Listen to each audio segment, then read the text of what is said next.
Hello everyone, this is Bahamut2K456 aka Baha, and today I'm bringing you an interesting video. So this one goes out to all the people who have recently been making comments saying it must be nice to have one of NASA's computers, because I've made a little bit of an upgrade.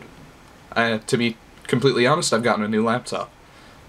And I just wanted to say that I can now truly say I have a NASA computer. This is my new baby. It's an Acer 950CX. It has 16 megabytes of extended RAM, a blazing fast 144 megahertz Intel Pentium processor, and a chips and tech graphics card integrated, capable of 3D acceleration. I know, it's very impressive.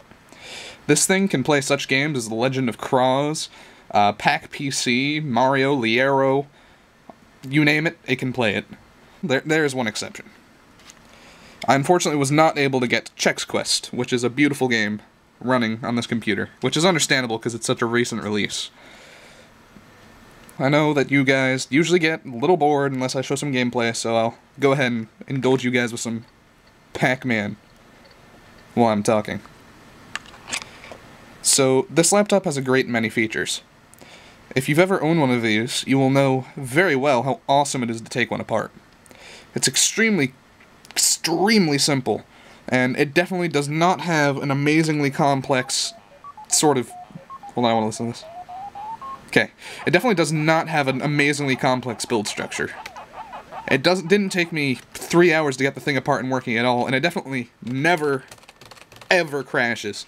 It's excellent PC. It's got an amazing 33-second boot time into Windows 95, which I upgraded from Windows 3.1. This thing's just great. And I can tell you for a fact, right now, it definitely does not use a special BR1225 battery that's damn near impossible to find anywhere, because for whatever reason, CR2032 didn't exist when this thing was invented, apparently. And it also definitely never reads a bad system CMOS checksum. It's always absolutely perfect. Yes, absolutely perfect.